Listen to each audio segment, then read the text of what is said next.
108 দিন, 3 মাসেরও বেশি সময় ধরে চলা এক যুদ্ধ, যা শুধু মধ্যপ্রাচ্যের মানচিত্রই নয়, প্রভাব ফেলেছে বৈশ্বিক জ্বালানি বাজার, আন্তর্জাতিক কূটনীতি এবং বিশ্ব অর্থনীতিতে। যুক্তরাষ্ট্রের হামলায় ইরানের সর্বোচ্চ নেতা আয়াতুল্লাহ আলী খামেনির মৃত্যু দিয়ে শুরু। এরপর মধ্যপ্রাচ্য জুড়ে পাল্টাপাল্টি মুহুর্মুহু ক্ষেপণাস্ত্র ও ড্রোন হামলায় বেজে ওঠে যুদ্ধের দামামা। তেল স্থাপনায় হামলা আর হরমুজ প্রণালী ঘিরে শুরু হয় পুরো বিশ্ব বাণিজ্যের এক টালমাটাল পরিস্থিতি। সংঘাতের অপর পিঠে একের পর এক ব্যর্থ হতে থাকে কূটনৈতিক প্রচেষ্টা। সব মিলিয়ে বিশ্ব দেখেছে কয়েক দশকের সবচেয়ে বিপজ্জনক যুদ্ধগুলোর একটি। 14 জুন চূড়ান্তভাবে সমঝোতার ঘোষণা দেয় ওয়াশিংটন ও তেহরান। কিন্তু এই 108 দিনে ঠিক কী ঘটেছিল, কোন মুহূর্তগুলো যুদ্ধের গতিপথ বদলে দিয়েছে, চলুন জেনে নেওয়া যাক। 2026 সালের 28 ফেব্রুয়ারি ইরানে শুরু হয় যুক্তরাষ্ট্র ইসরায়েলের নজিরবিহীন সামরিক অভিযান অপারেশন এপিক ফিউরি। মাত্র 12 ঘন্টার মধ্যে বিভিন্ন স্থাপনায় প্রায় 900 সমন্বিত বিমান হামলা চালায়। সরকারি ভবন, কমান্ড সেন্টার, ক্ষেপণাস্ত্র ঘাঁটি, বিমান প্রতিরক্ষা ব্যবস্থা সবকিছুই একযোগে আঘাতের মুখে পড়ে। বেসামরিক মানুষদের উপরেও নেমে আসে মিসাইলের আঘাত। এদিন ক্লাস চলাকালীন মিনাবের একটি স্কুলে বোমা হামলায় ঘটনাস্থলে নিহত হয় 1.5 শতাধিক শিশু, যা বিশ্বকে পুরো হতবাক করে দেয়।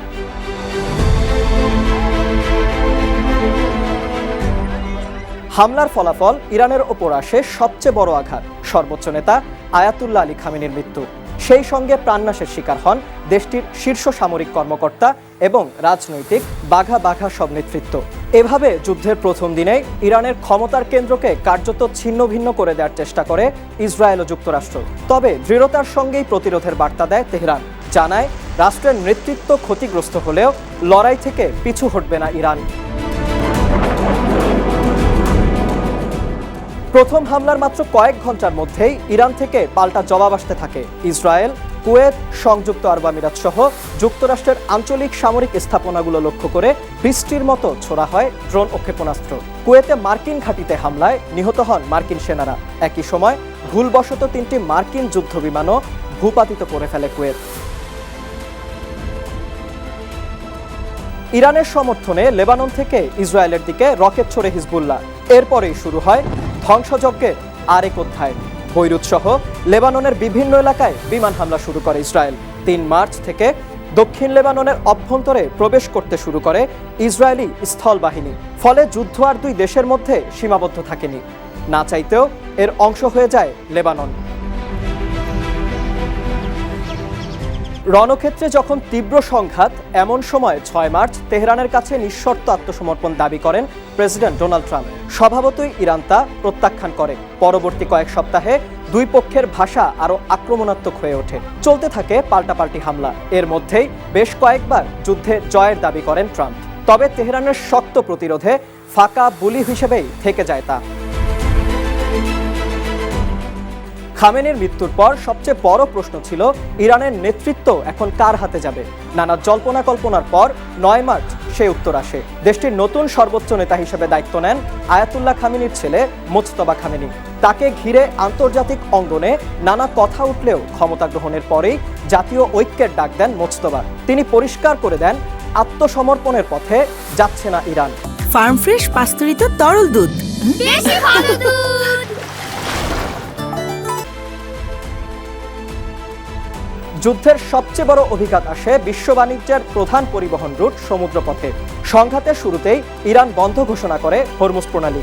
সমুদ্রপথে পরিবাহিত তেলের প্রায় 1/4 এই সরু জলপথ দিয়ে পারাপার হয়। ফলে হরমুজ নিয়ন্ত্রণের কৌশল সরাসরি আঘাত হানে বিশ্ব অর্থনীতির উপর। তেলের দাম লাফিয়ে বাড়ে, সরবরাহ শৃঙ্খল ভেঙে পড়ে, জ্বালানি সংকটে পড়ে পুরো বিশ্ব। এক প্রকার বাধ্য হয়েই জ্বালানি রেশনিংয়ের মতো বিকল্প ব্যবস্থা নিতে বাধ্য হয় হরমুজের ওপর নির্ভরশীল দেশগুলো। মার্চ জুড়ে হরমুজকে কেন্দ্র করে চলতে থাকে টানাপোড়েন। হরমুজ উন্মুক্ত করতে একের পর এক আলটিমেটাম দিতে থাকে ওয়াশিংটন। তেহরানও পাল্টা অবস্থান নেয়। যুদ্ধের সামরিক ফ্রন্টের পাশাপাশি জলপথটি ইরানের অর্থনৈতিক চাপেরও প্রধান হাতিয়ার হয়ে ওঠে। এপ্রিলে যুদ্ধ নতুন মোড় নেয়।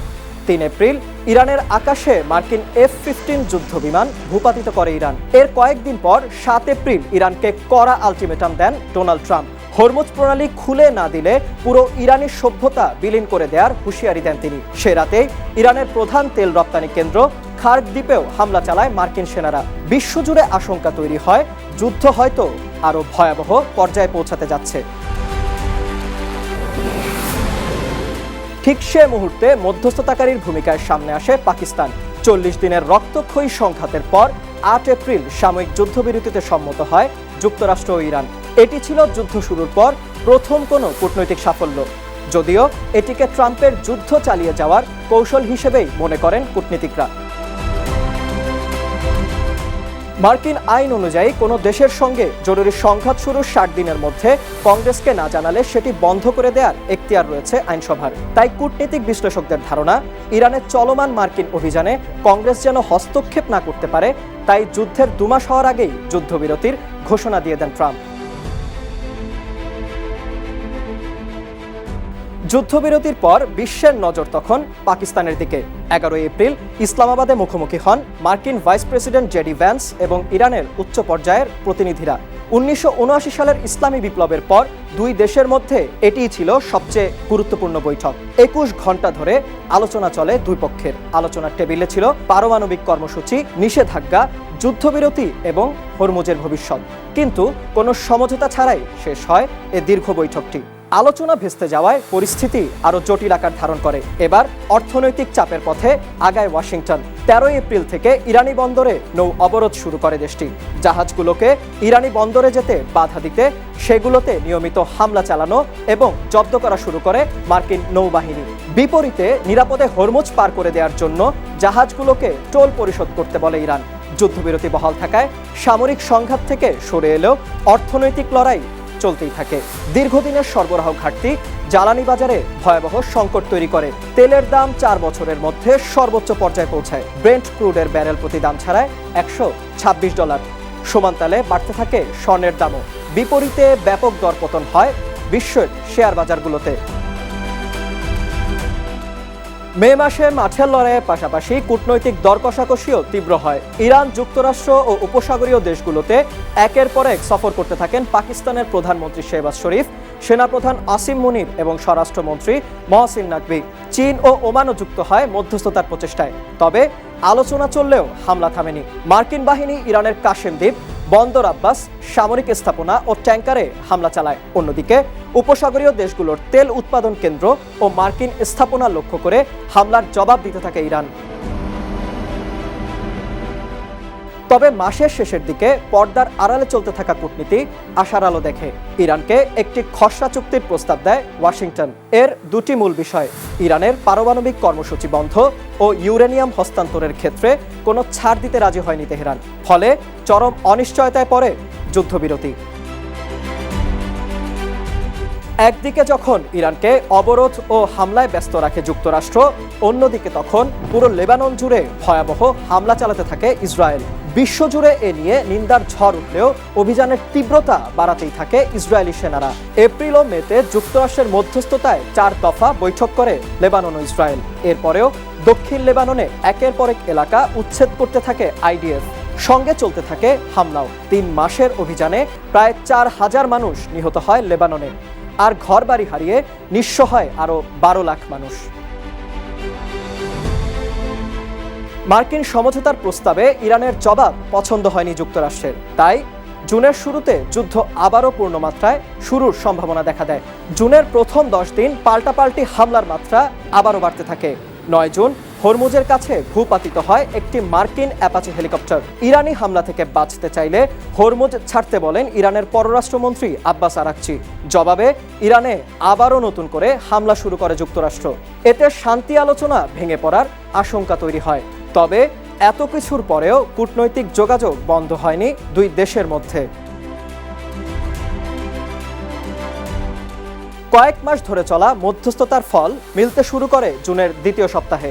অবশেষে 14 জুন নিজের 80তম জন্মদিনে শান্তি চুক্তির ঘোষণা দেন প্রেসিডেন্ট ট্রাম্প। 15 জুন সমঝোতার কথা জানায় তেহরানও। সব ফ্রন্টে সামরিক অভিযান বন্ধ করে হরমুজ প্রণালী পুনরায় খুলে দেওয়ার বিষয়ে একমত হন তারা। পরবর্তী 7 দিন আলোচনার মাধ্যমে নির্ধারণ করা হবে ইরানের পারমাণবিক কর্মসূচি, আন্তর্জাতিক নিষেধাজ্ঞা এবং জব্দ সম্পদের ভবিষ্যৎ।